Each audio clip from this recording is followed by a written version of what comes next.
Hits कहानियाँ।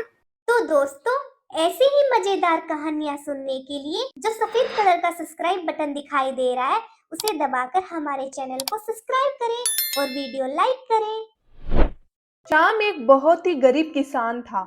उसके पास अपनी तो कोई जमीन नहीं थी, परंतु वो किसी के खेतों में काम किया करता था, जिससे कि उसे थोड़े बहुत पैसे मिल जाते थे और उनके घर का गुजारा चल जाता था। श्याम के घर में उसकी पत्नी गंगा और दो छोटे छोटे बच्चे थे। गंगा बहुत ही समझदार औरत थी। कम पैसे में भी वह घर को बहुत अच्छे से चलाती थी। थोड़े बहुत पैसे बचाकर वह बच्चों को स्कूल भेजती थी। वो जानती थी कि पढ़ना कितना जरूरी है। यदि उसके बच्चे अनपढ़ रह गए तो वे भी जीवन भर किसी की गुलामी करते रहेंगे। बस उन लोगों की जिंदगी इसी तरह बीत रही थी। जो थोड़े बहुत पैसे मिलते थे वे लोग उसी में खुश थे। शाम के दोनों बच्चों के स्कूल में काफी दोस्त बन गए थे, इसलिए वह बच्चे अपने दोस्तों के घर में आते जाते थे। एक दिन दोनों बच्चे अपने दोस्त के घर में गए, जिसके पिताजी बड़े सेठ थे। उनका घर काफी बड़ा था और हर सुख सुविधा की चीज वहां पर थी। सोनू और पिंकी जैसे ही घर में अंदर गए तो उन्हें बहुत अच्छा महसूस हुआ। अरे वाह पिंकी, इनका घर तो कितना खूबसूरत है। हर चीज की सुविधा है इनके तो, पर हमारे घर में तो कुछ भी नहीं है। अरे ये सोनू, ये अमीर लोग हैं। जैसे ही वे दोनों घर में आगे बढ़े तो उनके दोस्त दक्ष और पीहू टीवी देखकर जोर जोर से हंस रहे थे। उनको देखकर दोनों बच्चे मन ही मन सोचने लगते हैं, ये लोग कितने खुश नसीब हैं, इनके पास तो सब कुछ है, इतना सुंदर घर और मनोरंजन के लिए टीवी। अरे तुम आ गए, चलो चलो टीवी देखते हैं। वह भी उन दोनों के साथ टीवी देखने लगते हैं। वह बहुत सारी मस्ती करते हैं। दोनों बच्चे अपने दोस्त के घर से वापस आते हैं। वह अपनी माँ को बताते हैं वहाँ उनको कितना अच्छा लगा। माँ, उनका घर तो बहुत ही सुंदर था।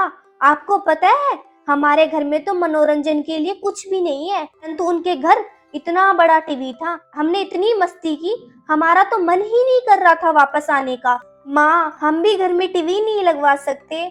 हमारा पूरा दिन घर में बिल्कुल मन नहीं लगता। अरे बेटा, ऐसा नहीं कहते, वो अमीर लोग हैं, तुम्हारे पिताजी एक गरीब किसान हैं। हम लोग सब चीजें नहीं ले सकते हैं और दूसरों की चीजें देखकर ऐसे लालच नहीं करना चाहिए। हमारे पास जो है उसी में हमें खुश रहना चाहिए। दोनों ऐसी बातें मत सोचा करो। पर दोनों बच्चों के मन में टीवी में देखी हुई कार्टून मूवी निकल ही नहीं रही थी। वो तो सोचने लगे, काश हमारे पास भी ऐसा टीवी हो, पर गरीब श्याम टीवी कहाँ से लाता। पर आए दिन दोनों बच्चे टीवी की जिद करने लगे कि हमें भी टीवी चाहिए। माँ, हम घर में टीवी नहीं लगवा सकते, हम पूरे दिन घर में कितने बोर हो जाते हैं। श्याम अपनी पत्नी से कहता है, देखो गंगा, हम तो बड़े हैं, हम समझते हैं कि हम ये चीजें नहीं ले सकते, परंतु ये छोटे छोटे बच्चे हैं, दूसरे के पास अच्छी चीजें देखकर इनके मन में लालच आना तो स्वाभाविक है। मैं चाहता हूँ इनकी सभी इच्छा पूरी हो, परंतु मेरे बस की बात नहीं है, मैं मजबूर हूँ। अरे आप बिल्कुल चिंता ना करें, ये तो बच्चे हैं, 2-4 दिन में जिद करके भूल जाएंगे। आप इतना परेशान क्यों हो रहे हैं? यदि भगवान ने चाहा तो हमारे पास भी सब कुछ अच्छा होगा, बस आप ज्यादा सोचिए मत। गंगा इसी तरह से अपने पति व बच्चों को समझा दिया करती थी।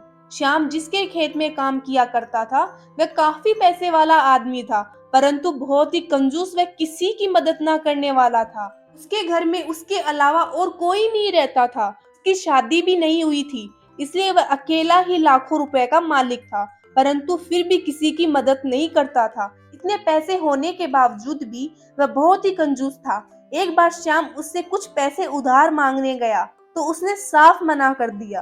देखो भाई, जो काम करते हो उसी के पैसे लिया करो, उधार मांग के मुझे परेशान मत करो। इसी तरह दिन बीत रहे थे।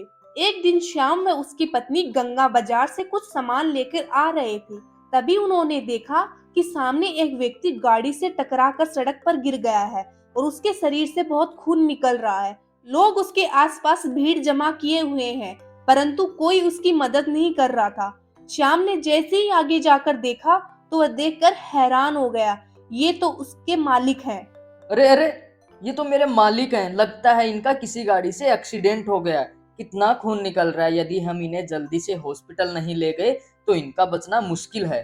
गंगा भी बहुत अच्छे स्वभाव की औरत थी। वो दोनों जल्दी से मालिक को अस्पताल लेकर आए। अस्पताल में डॉक्टर ने उनका चेकअप किया और श्याम से कहा, इनका काफी खून बह गया है, इन्हें जल्दी ही खून चढ़ाना होगा।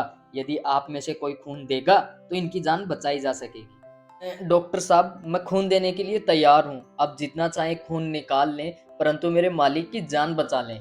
श्याम अपने मालिक के लिए खून दान देता है।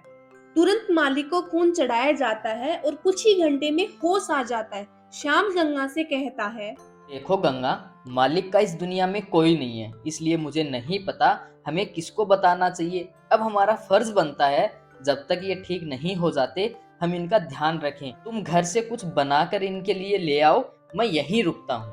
गंगा जल्दी से घर जाती है और घर में जो थोड़ा बहुत था बनाकर दोनों के लिए खाना अस्पताल में ले आती है।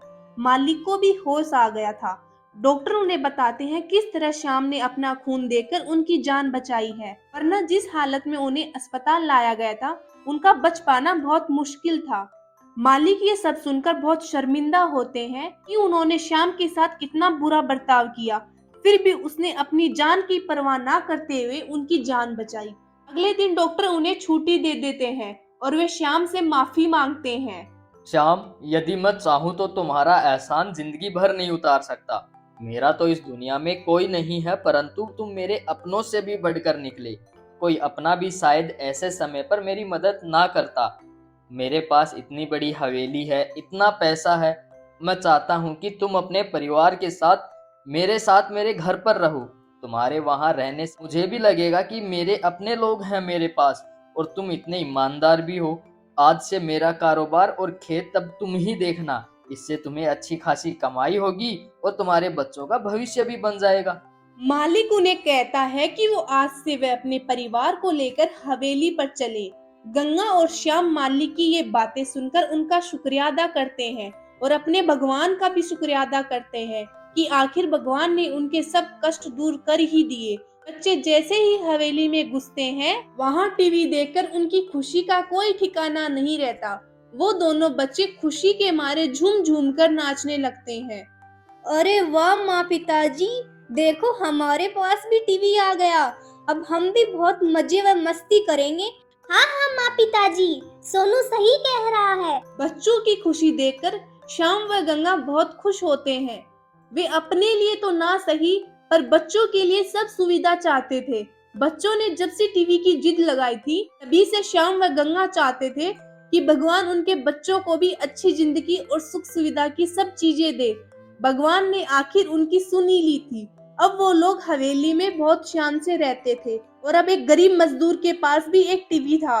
इसके बाद से वो लोग खुशी खुशी रहने लगे। अब उनकी जिंदगी में किसी चीज की कोई कमी नहीं थी।